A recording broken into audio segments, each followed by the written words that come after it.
Welcome back to the channel, or welcome to the channel if it's your very first time here. My name is Troy, and in this Anyone Can Invest series, I'm proving that building a passive income through investing is possible for literally anyone. I started this portfolio from $0 to show that small but consistent investments can grow into something real over time. If you're just tuning in and want to see how this portfolio started from zero, I'll link episode 1 above. It lays the foundation for everything we're doing here. But now, let's jump into this week's update and take a look at the real numbers behind this portfolio. Last episode, the portfolio was valued at $2,522.60, setting another all-time high. It was sitting in the green by $158.36, or 6.79%, since the journey began. The portfolio was showing solid momentum, with a few standout performers helping drive things higher.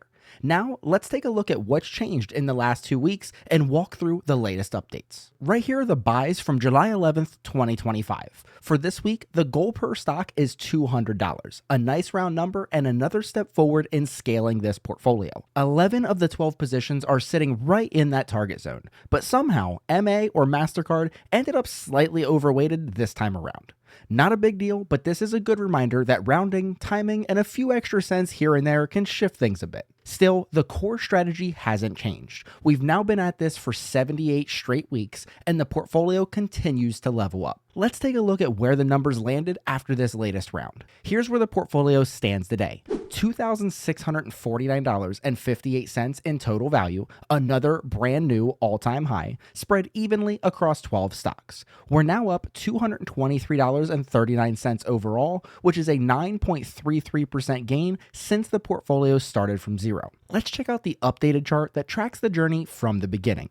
A great reminder that growth doesn't show up all at once, but consistency over time really adds up. And with that momentum still strong, let's dig a little deeper to see what's helping push things forward and where there's still room to improve. Leading the pack again is AVGO, now up an impressive $128.67, or 64.5% since this journey started. On the other end, HUM remains our biggest laggard, down $44.53, or 22.3%. But that's the nature of long-term investing. Some stocks surge early, others take time. Staying consistent with dollar cost averaging is how we manage those ups and downs. Winners and losers will come and go, but sticking with the plan and staying balanced keeps the momentum moving forward. Now, let's shift gears and talk about the part of the portfolio that quietly builds real wealth over time: the dividends. Since the last update, 4 dividend payments hit the account, and these are the kinds of surprise deposits we like to see. AVGO kicked things off with a 68-cent dividend on June 30th,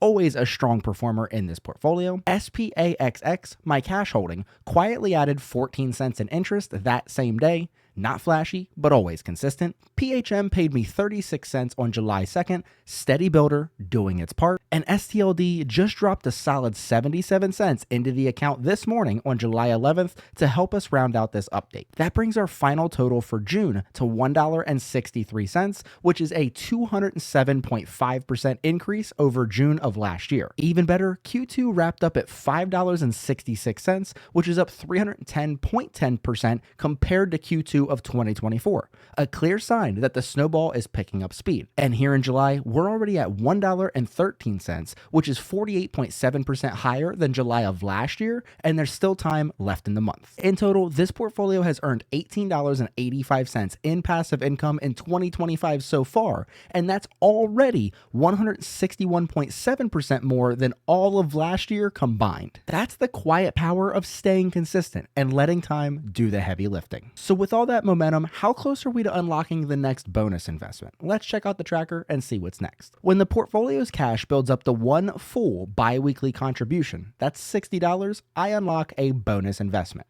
This time, the projected date held steady at May 1st, 2026, the same as last episode. While there wasn't movement in this particular episode, that's just fine. With all 12 positions still being in balance, I didn't need to tap into any of the cash for rebalancing. That said, MasterCard is slightly overweight this time time around, which is a bit of a first, and that's likely putting just a little drag on this tracker. But we'll get back on the move very soon. Bonus investments are a fun milestone, but the real momentum is in the pipeline of dividend activity coming up. Let's take a look at what's ahead between now and next episode. Between now and the next episode, there's still a little bit more action headed our way. As far as the dividends on the way, we have Intuit, which is scheduled to pay on July 18th, and HUM, which will follow with a payment on July 25th. When it comes to the dates that are locking in our payments, the ex-dividend dates, we have a couple of those to track as well. AbbVie goes ex-dividend on July 15th, and ALG follows right behind on July 16th. With a couple more payouts and ex-dividend dates still ahead, the compounding continues one step at a time. And that wraps up this update to the Anyone Can Invest portfolio. If you got any value from this series, hit that like button, as that helps other people also discover the series. Got questions or suggestions? Drop those in the comments down below, as I personally read and respond to every single one of them. And if you're curious how this portfolio fits in with the full investing plan we have, including our early retirement goals, check out that video right here. But until next time, see you.